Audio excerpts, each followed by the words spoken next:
Assalamualaikum warahmatullahi wabarakatuh. Selamat siang para mahasiswa sekalian.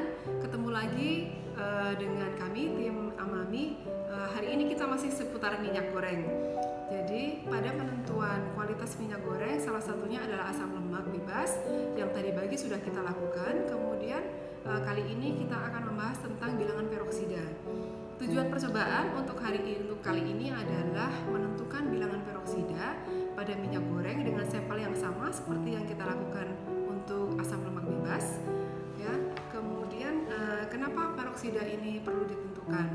Bilangan peroksida ini terbentuk karena adanya hidrolisis atau oksidasi dari asam lemak tidak jenuh. Semakin pemanasan semakin banyak, maka peroksidanya akan semakin tinggi. Nah, mengapa peroksida yang tinggi? Karena pemanasan dapat menimbulkan plak di dalam pembuluh darah, kemudian juga dapat menimbulkan destruksi pada vitamin yang kita konsumsi, juga dapat menimbulkan radikal bebas.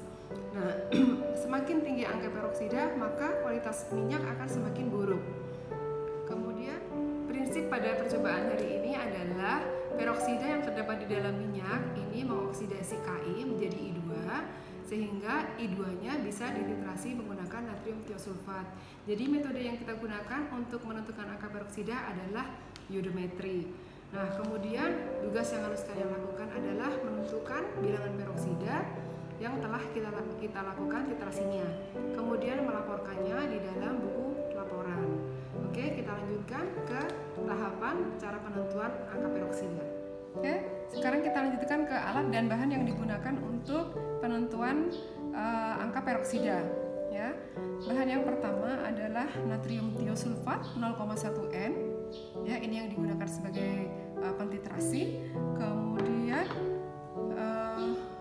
kloroform nanti akan dipakai untuk membuat campuran kloroform dan asam asetat 3:2. Ya, asam asetat yang ada di lemari asam. Kemudian indikator amilo. Ya, kemudian kalium iodida. Kemudian sampel yang digunakan adalah minyak goreng yang sudah digunakan berulang, ya. Jadi ini minyak jelantah, boleh berbagai merek, yang penting sudah dipakai. Kemudian alat yang digunakan ada gelas ukur. Gelas ukur nanti digunakan untuk menambahkan aquades. Kemudian Erlenmeyer yang bertutupnya. Jadi Erlenmeyernya harus yang bertutup karena nanti akan digunakan untuk menyimpan minyak yang sudah ditambah dengan kloroform asam asetat dan kalium iodida. Ya, kemudian buret. Prosedur untuk menentukan angka peroksida adalah yang pertama sampel ditimbang 10 gram.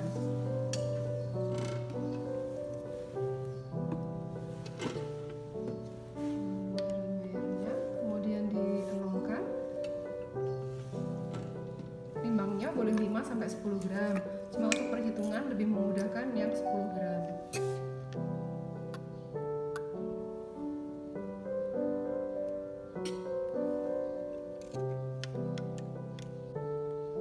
Sudah 10 gram, lebih sedikit tidak apa-apa. Kemudian yang selanjutnya adalah menimbang Ki. Selanjutnya adalah menimbang Ki sebanyak 1 gram.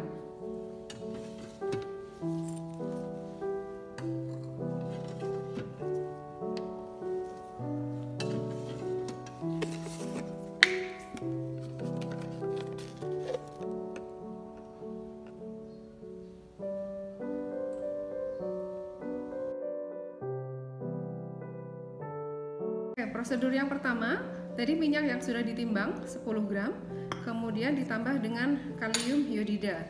Jadi kita campurkan di sini, ya, Ki-nya.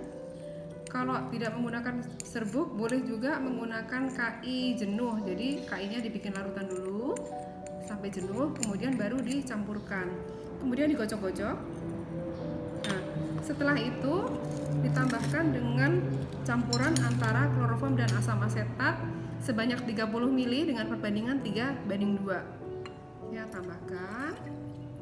Kemudian ditutup dan dikocokkan. Oke, tutupnya nanti deh, kocok dulu supaya gasnya keluar. Kocok. Ya, sampai tercampur. Nah, fungsinya adalah supaya asam lemaknya yang ada di dalam minyak ini nanti terekstrak ke dalam kloroform, kemudian dioksidasi, ya, kemudian dioksidasi sehingga KI yang terbentuk berubah menjadi I2. Nah, setelah itu kemudian ditutup menggunakan aluminium foil.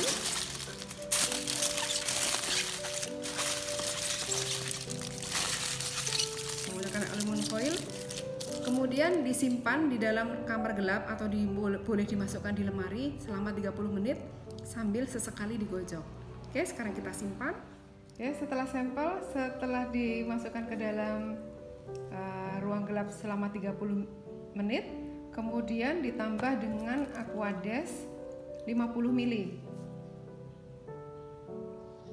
Oke, ditambahkan ke dalam labu. Aluminium foilnya boleh dibuka.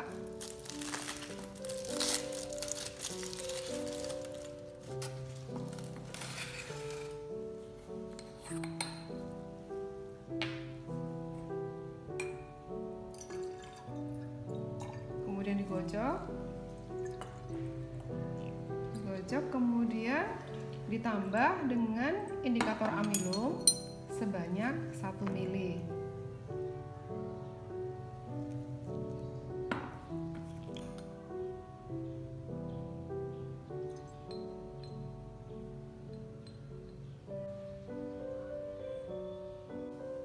Kemudian digojok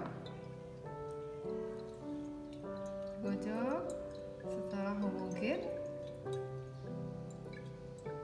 dititrasi dengan larutan natrium tiosulfat sampai warna birunya hilang.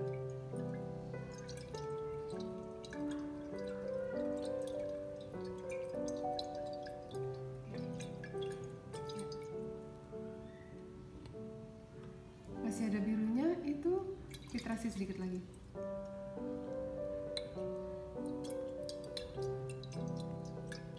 Oke, sudah. Titrasi dihentikan, ya, dikocok. Kemudian catat volumenya berapa. Oke, setelah sampel kita selesai titrasi, sekarang kita membuat untuk titrasi blanko. Ya, prosedurnya adalah Aquades,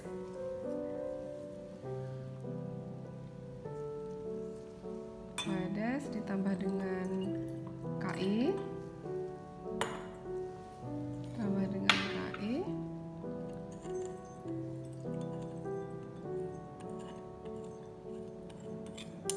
ditambah dengan kloroform dan asam asetat 3:2, sama seperti sampel, cuma kalau yang sampel tadi pakai minyak, yang ini tanpa minyak.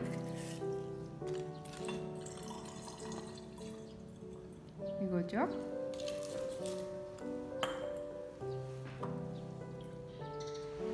Oke, setelah kita melakukan titrasi untuk sampel minyak dan blanko, maka kita bisa menghitung bilangan peroksida yang ada pada minyak tersebut. Jadi, penentuan angka peroksida pada minyak goreng ini satuannya adalah MEK O2 per kilogram. Nah, per kilogram rumusnya adalah P dikurangi B dikalikan N. N-nya ini adalah N-nya natrium tiosulfat dikalikan 1000, kemudian dikalikan massa sampel.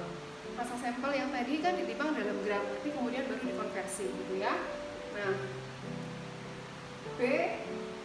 P adalah volume natrium tiosulfat untuk larutan uji, kemudian B adalah volume natrium tiosulfat untuk titrasi blanko. Jadi nanti kita kurangkan. Kemudian N adalah normalitas natrium tiosulfat. Nah, hasil titrasi yang tadi kita lakukan adalah untuk titrasi larutan uji. Kita peroleh yang pertama ada 1,5, kemudian 1,3 dan 1,5. Kemudian blankonya 0,5, kemudian 0,3 dan 0,3. Nah, jadi nanti hasilnya tinggal dirata-rata, kemudian dimasukkan ke dalam rumus. Jadi tugas yang harus kalian lakukan adalah menghitung angka peroksida dengan menggunakan data yang ada di sini. Kemudian dimasukkan ke dalam buku laporan. Nah, demikianlah untuk percobaan hari ini penentuan angka peroksida minyak goreng.